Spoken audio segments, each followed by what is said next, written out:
Johnny Lee Davis, the best fullback I ever coached. And that's what Coach Bryant said about the bruising fullback in the 70s. Led the team in rushing for 3 straight years, second team All-American, first African-American to play in the Super Bowl from the University of Alabama. Johnny, how you doing this morning? Oh, man, that's a great introduction, great compliment. I'm feeling great after hearing all those good things you said about me. Hey, Johnny, I meant every word. I saw every game. I really enjoyed you. No, thank you. It's good to hear those good things. I mean, Alabama was a great career for me. Johnny, Alabama plays USC this year in Arlington, Texas. You happened to play against them out in the Coliseum. I can remember that call that Keith Jackson made. They put you in the power wishbone formation, playing the tailback, and you scored a touchdown at least one time, if I recall. No, that was playing USC was a great event in my life because of the history with Alabama and USC. You know, when Sam Cunningham came down and played in Birmingham, so it was like when I went out to USC, that was like it was great to play against USC. But Coach Bryant created this big backfield, put me in that tailback, and I scored a touchdown from the tailback position. So that was a genius move by Coach Bryant. You didn't mind carrying that football, did you, Johnny? No, they put me. Normally, I was a fullback, but they lined me up at tailback behind another big fullback, and I scored in that L.A. Coliseum. That was like a dream come true. Johnny, you're a candidate for the Alabama Sports Hall of Fame, and I'm hoping that happens for you real soon. But, you know, you're number 11 on the all-time rushing list, and you know who's ahead of you, Johnny? 10 halfbacks. Yeah, 10 halfbacks. So, I mean, as a wishbone fullback, they try to list me as a running back or halfback, but I was a big, tough fullback. You understand? Yes, sir. Sure. But I ran people over and carried people and got the tough yardage. So, as a fullback, I should be listed as one of the greatest fullbacks in Alabama history. They never threw you for a loss, did they? Well, my senior year they got me in Vanderbilt. I slipped. It was raining that day. They tried to run me outside, and you know I need somebody to run over to make some yards. Oh my goodness. Johnny, I remember Kirk McNair. He was the sports information director in the 70s at the time, and he told me a story about you carried 3 or 4 Auburn defenders into the end zone for a touchdown. He made mention of that fact. You recall what you replied? I think, did I reply that they needed a ride? I mean, did I give them a ride? I think you told them I should have charged them for the ride. I should have charged them for the ride, yeah.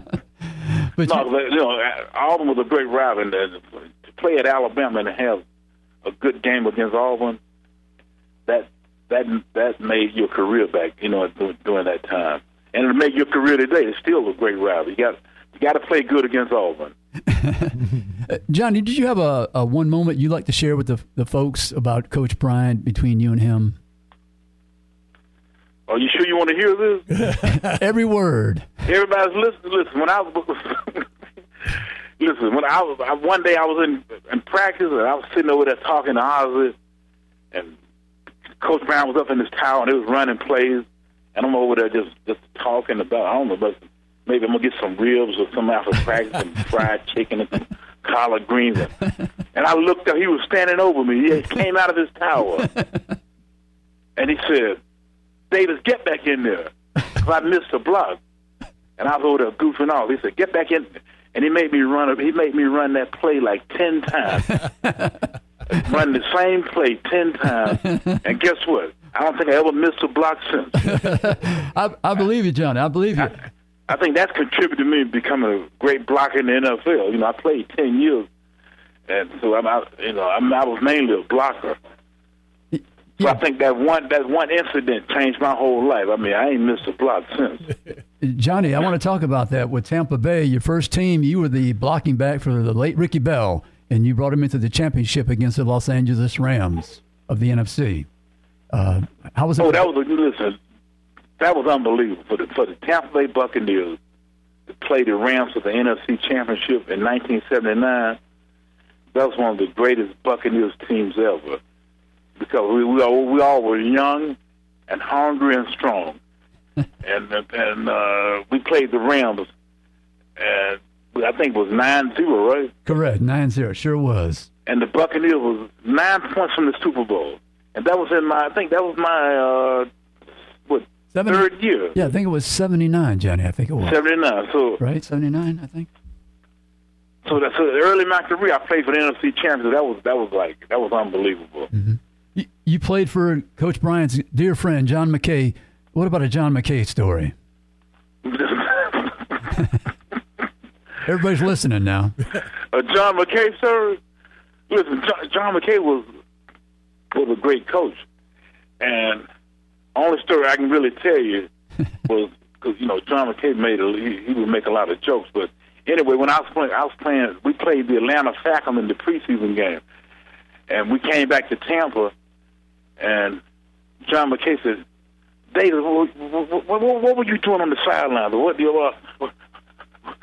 you watching the cheerleaders or something?"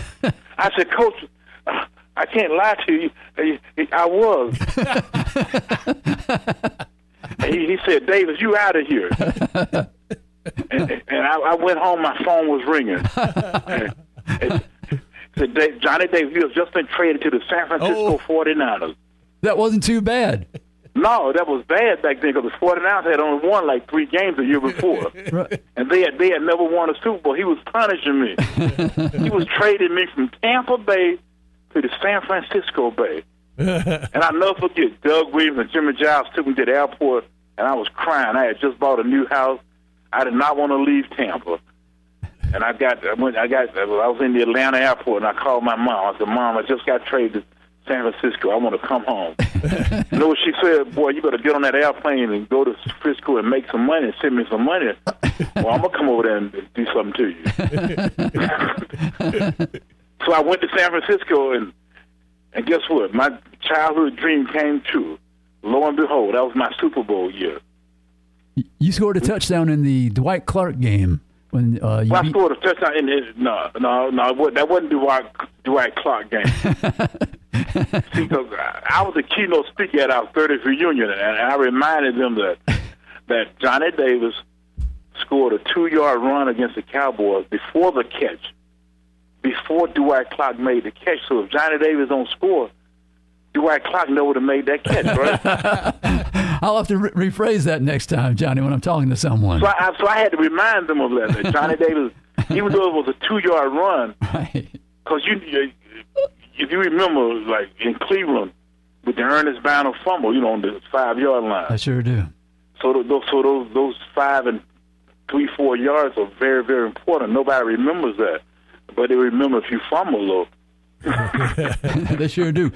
Johnny, when you got out to San Francisco, Bill Walsh made a point to you of why he brought you there, and I think it's really good for people to listen to because sometimes when you're evaluating talent, you overanalyze. But he said something really special to you that you took to heart. Let's see. Bill Walsh is a great coach, and Bill Walsh called me in. Some coaches, they bring a player in and they want to find out, well, maybe he can't run outside. He's not a great pass receiver. They try to find out all the things that you can't do to find a reason to get rid of you. What Bill Walsh would do, he find out the things that you can do and your strength, and to find a way to keep you. And I think that was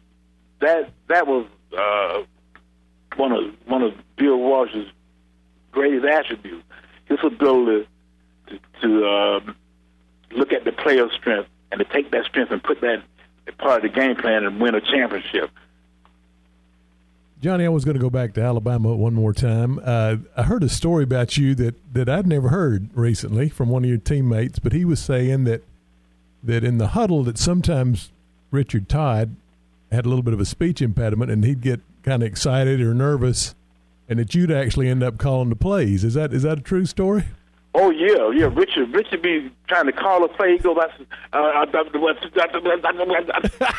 the play, Richard? And then, so Richard, they would tell me to play, so that Richard started stuttering. And one time I got Richard. I changed the play. Richard was stuttering. It was supposed to be like a 26 lead or some pass play or some fake. and Richard couldn't get it out of the night. I said 34 dives. Give it to the fullback, and they gave it to I think it was LSU, and I went like 60 yards for a touchdown. But I'm glad I scored though, because if I didn't, I'd have been in big trouble. That's right. So your play calling career, you're 1-0. You're a winner. So that's good teamwork. We all helped each other out. Yeah. I mean. Mm-hmm. Hey, Johnny, you went down to Cleveland and you got a name from Charles White, the former Heisman Trophy winner from USC. What was that name tag he put on you? Well, I went to Cleveland Browns and they had in the newspaper, Davis might not make the team this year. And, Bear Brown always told us don't read the paper. So I kind of sneaked and saw that in the newspaper. Right. That Davis might not make the team. I don't know. I think it was 84. 83 or 84. And I went into training camp. I trained real hard during the off season, and I went into training camp. I mean, I got out the car knocking people out. So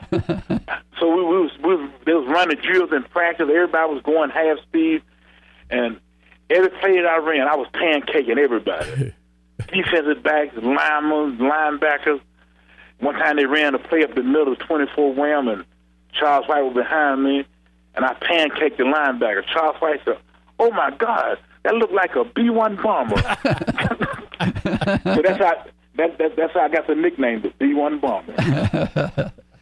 Johnny, you were a great blocker, and you dragged quite a few players across the field in your time, and we really appreciate you coming on today. And I just, a personal thanks, you came to my dad's funeral wake and you played that piano in Oregon, and I'll never forget you. No, thank you. I mean, I played How Great Thou Art. That was a great song. Yes, sir. You sure did. And I'll tell the folks out there, Johnny had to sing 3 more times, 3 more verses of that hymn. He kept playing. No, I'm glad I could be there. That's what the Alabama family is all about. It's helping being there for everybody, whether you football, media. That's what I love about Alabama. Everybody's part of the team, from the fans, the media, the player, even the guy that cooks the meal. We honor everybody. Roll Tide.